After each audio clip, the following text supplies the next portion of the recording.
On vous invite à laisser le bon numéro du Fear and Greed de dimanche avec une petite question pour la communauté. Et donc dimanche sur Twitch à 18 h lors du live, on lira votre question. Et si jamais vous avez le bon score, vous serez éligible au tirage au sort pour gagner un petit peu de crypto. Tirage au sort juste pour vous, la communauté. On vous fait gagner de la crypto-monnaie gratuitement. Vous avez juste à laisser un commentaire avec un chiffre, le chiffre du Fear and Greed de dimanche. Voilà. Participez, c'est gratos. C'est pour toi. Si vous prenez pas le temps, c'est pas grave, les autres ils le feront pour vous et ils gagneront de la crypto. C'est pas un problème. Si vous avez envie de continuer à nous regarder sans participer, faites-le les gars, c'est pas un souci. Mon portefeuille se portera que mieux. Plaisir. Bienvenue au Café du Coin. Tout de suite le sommaire de cette émission, on va parler de Binance qui cette année encore apparemment ne financera pas le Super Bowl. Ensuite, on va parler de Sam Bankman et de ces mystérieux, généreux donateurs qui ont permis sa libération. On va peut-être enfin les connaître. La carte sortie de prison de Bankman. On va savoir qui c'est. N'allez pas en prison, allez à la case départ et prenez 400 millions. C'est ce qui s'est passé pour Bankman, j'ai l'impression. Ensuite, Mika. Ça fait un petit moment qu'on n'en a pas parlé. Et là, on le remet sur le tapis avec le président italien, c'est ça, Peter? Avec la Banque d'Italie, ouais, qui veut trier les cryptos.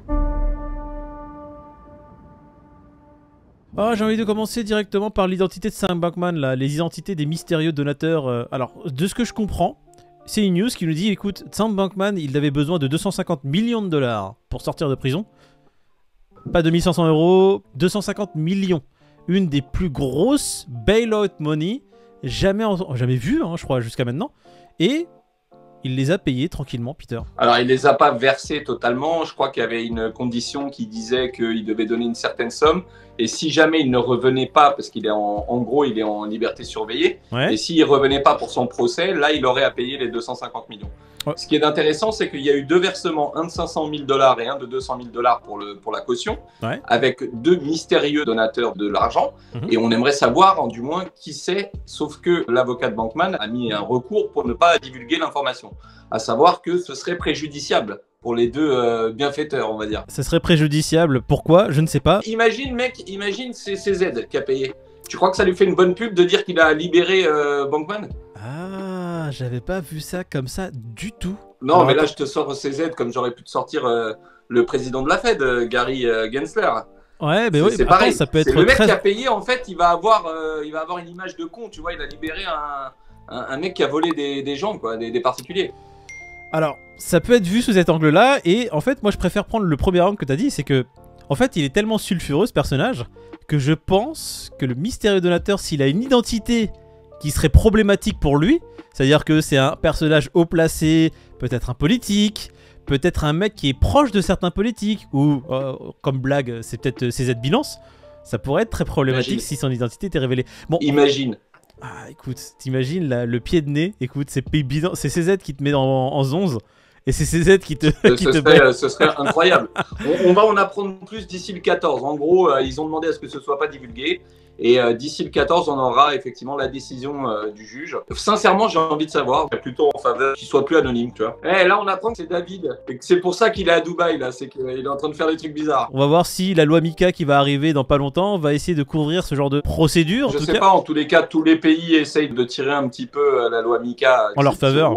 Et la Banque d'Italie devrait donc faire le tri entre ce qu'ils considèrent être des bonnes cryptos et des mauvaises. Quand on sait l'intérêt qu'a les banques de promouvoir la cryptographie ou la blockchain, voilà, je suis pas sûr que ce soit super enthousiasmant pour le marché. Ce résumé est parfait, j'ai même pas besoin de rajouter quoi que ce soit. La Banque d'Italie qui commence à dire, oui, écoutez, les crypto-monnaies, c'est vrai qu'elles apportent leur lot de technologie, mais par contre, il y a des crypto-monnaies qui sont très dangereuses parce que voilà, volatilité, c'est pas bon ça. Faudrait en interdire ou ne pas aller sur certaines crypto-monnaies comme le Bitcoin. Ça risque d'être compliqué pour les Italiens. Là, ils vont leur dire ce qui est risqué ou pas. Donc le gars qui aura envie d'investir dans une crypto low caps, il risque pas de le faire en Italie. C'est marrant venant de ces personnes qui crachaient encore dessus il y a 5 ans, qui aujourd'hui... Justement, c'est ça qui est beau, c'est que les banquiers, c'est en aucun cas dans leur intérêt. Et que tu te doutes bien que les MNBC, oui bien sûr, bras ouverts. Les cryptos qui permettent de faire autre chose que ce qu'ils veulent. Non, merci messieurs, dames. Mais on vous protège les citoyens parce que vous êtes un peu cons. On a besoin de vous donner un cadre légal de qualité supérieure pour éviter que vous fassiez des conneries avec votre argent. Déjà que vous en avez pas beaucoup, si vous commencez à le jeter par les fenêtres, on va pas s'en sortir. Merci la Banque d'Italie. Merci franchement. Quand on voit comment ils ont géré le pays jusque-là, ça fait plaisir. Ah, écoute, on va passer directement outre-Atlantique, on va aller au Super Bowl. Le Super Bowl qui est un événement majeur où les annonceurs payent des millions d'euros. Apparemment, c'est 200 000 $. Je crois que c'est les plus grosses pubs du monde. Hein. Ah ouais, 202... Attends, 200 000 $. La seconde, ça rigole pas du tout. Hein. C'est des vrais tarifs. Alors, l'année dernière, en fait, il y a eu un spot qui a été fait par FTX ou Coinbase? Je me souviens plus. Les deux, FTX et Coinbase ont payé Fox Sports pour faire des pubs pendant le Super Bowl. FTX, ils avaient embauché un comédien de mémoire. C'était FTX du coup. 6 millions de dollars la pub. Bah, ils avaient... C'est pas comme si c'est eux qui avaient payé, hein. Ils ont pris l'argent des utilisateurs et ils ont dit tiens, voilà. On vous fait un virement, ouais, oh, c'est bon, ouais, c'est pas notre argent, on s'en fout. Ils ont fait un kiff pour mettez le Super 10, Bowl, prenez 4 pour boire, allez, super. Bon, quand on sait que derrière ils ont licencié à foison et que on le rappelle comme ça parce que c'est la touche un peu drôle, CZ de Binance, lui, n'avait investi 0, mais il avait dit par contre moi j'ai recruté 2000 personnes au sein de Binance. Bon bah, on vous laisse deviner qui a fait le bon choix quoi, quelques mois après. Non mais écoute, c'était ça qui était marrant, c'est que tu vois FTX, tu vois Coinbase qui sont en train de print money, comme là il le fait en dessous Gary Gensler, pour payer les ads de Super Bowl. CZ Binance qui ne fait rien, qui reste le plus gros sur le marché. Bon, FTX a disparu, maintenant il a vraiment une place prédominante. Et cette année encore, il ne fait rien. Pas un ad. Mais quand tu vois ce qui s'est passé, le retournement qu'il y a eu de marché et qu'aujourd'hui tout le monde fait la gueule, bon bah CZ il a eu le nez creux et c'est lui qui a pris la bonne décision. C'est un des traders à suivre sur le groupe Telegram. Il a un Telegram. Ouais, c'est ça, il envoie des signaux de qualité. Des signaux mon gars. Ah tu fais pas mieux. Là pourquoi il n'y a pas de pub pour le Super Bowl?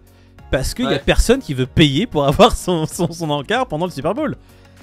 Ah, oui. Ça veut dire qu'il n'y a aucune société crypto qui a mis de l'argent pour faire la pub cette année. Voilà, exactement. Ah, bah, ils sont moins que je le pensais, tu vois, c'est encore pas mal. Ils ont compris que gérer ses finances, c'était quand même très important. Tu vois, quand je te dis que CZ en même temps, ils ont compris parce qu'ils viennent de se brûler avec le feu. Les mecs, ils ont plus de pognon. Tu m'étonnes qu'ils ont compris. C'est comme Digital Currency Group, là. On va dire qu'ils sont en train de faire les bonnes actions en ce moment. Mais enfin, ils font des actions qu'ils n'ont pas trop le choix, quoi. C'est toujours pareil. Digital Currency Group, c'est encore différent. Ouais, c'est pas... Comme tu le dis, là, ils sont en train de vendre à perte. Ouais, ils ont vendu des actions à forte décote. Apparemment, des actions qu'ils avaient achetées 14 $, ils les vendent pour 8, si je crois que c'est ça. Entre 14 et 16 $, et eux, ils sont en train de les revendre à 8 aujourd'hui. Donc complètement à perte, mais pour rester à flot. Ils disent que c'est pour rééquilibrer les comptes et les portefeuilles. Bon, c'est un très bon terme marketing pour dire... Rembourser les créanciers aussi de Genesis qui les ont plombés. En fait, une fois de plus, c'est par dépit, tout simplement. C'est surtout intéressant de faire ça parce que les intérêts qu'ils gagnent sur ces produits à disposition de leurs investisseurs, ils sont énormes. Ils prennent 2,5% de frais de gestion sur les 3 millions de ça leur fait mais grave, ça leur fait 209 millions de dollars de frais encaissés dans leur poche par année. Pourquoi on se prend la tête à faire des rigs de minage ou de faire du stacking?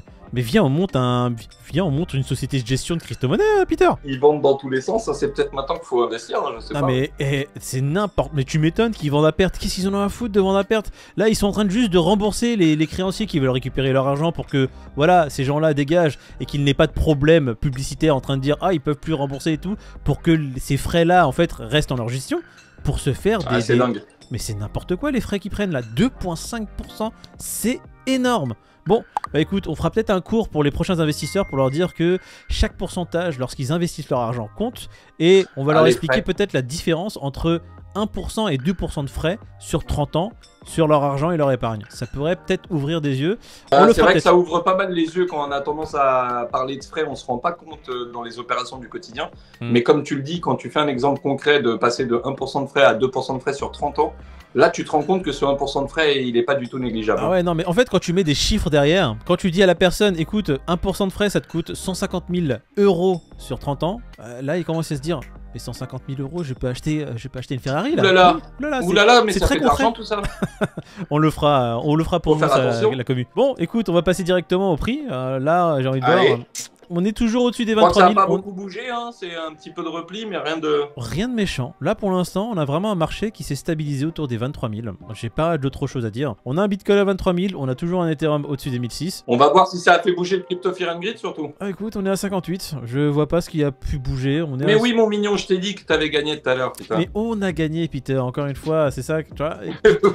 J'ai envie de dire pour. J'ai tendance à oublier en fait qu'on donne le bon, qu'on donne le mauvais. Dans tous les cas, on a gagné. On a gagné, il va payer. Exactement. Il a dit 88. Il a un chiffre de bon. il s'améliore. C'est Voilà. vrai, c'est presque 50% de réussite, j'ai envie de dire, c'est pas mal. Moi, je devais partir en vacances la semaine prochaine, mais je crois que tout compte fait, je crois que je vais rester un petit peu. Tu vas rester? Je suis pas si pressé de partir. Ah, je vois, c'est ça. Moi, j'aime bien être là avec vous tous les jours. On va faire ça. Je vais attendre qu'ils reviennent et puis on va s'organiser. Ou sinon, on part tous les trois en vacances et on fait les matinales depuis les vacances. Hein? Ah, ça pourrait être cool. Ça pourrait être bien, Et tu en vois. plus, on pourrait les faire. T'imagines que si on part une semaine en vacances ensemble, on pourrait faire les matinales dans le même endroit tous les trois. Depuis la plage, j'ai envie de te dire, les pieds dans le sable, avec un coquetier derrière, en train de siroter un bon petit cocktail. Même s'il n'y a pas de sable, mais il y a le cocktail à la main, ça pourrait être sympathique. Ah, on le fera, de toute façon. Je signe. Bon, écoute, on va faire le final Dites tout ce que vous en pensez en commentaire. Si vous voulez nous voir en vacances, les pieds dans le sable en train de vous faire la matinale, mettez-le en commentaire qu'on convainque Moïd de nous payer ses petites vacances. Et moi je dis 60 pour dimanche. 60 pour dimanche, on est à 58. Ouais, parce que je suis comme ça. Je dis, allez, je vais être fou, 62. 60 pour Peter, 62 pour moi. Mais t'es un grand malade. Mais je suis un fou, moi, je vois le Mais t'es un Bitcoin. fou malade, toi. Écoute, je sens que le Bitcoin va faire une pointe à 23 700 qui va prendre tout le monde par surprise. Allez, Ah, c'est là, moi tu qui vois, vais te prendre par surprise. Salut. Oh, ils sont partis, les auditeurs. Quel auditeur? Vas-y, mais jette-toi en l'air avec ton chat là, qu'est-ce que tu fais avec ton. En plus, t'as mis ton truc en sideways. Bon, je te laisse ma petite biche. Ouais, va jouer à Merci ton pour ce fameux petit jeu. moment sympathique. Merci pour ce petit moment tous les deux en tête à tête, c'était fort agréable. C'est vrai, il faudrait qu'on se fasse une bouffe bientôt là. Hein. Ça fait un petit moment qu'on. Je crois que la dernière fois. Bah, ça qu'on s'est serait bien, vu, ouais. C'était Surfing Bitcoin, si j'ai pas de conneries. Hein. Ouais! C'est sûr. Bien sûr que c'est sûr.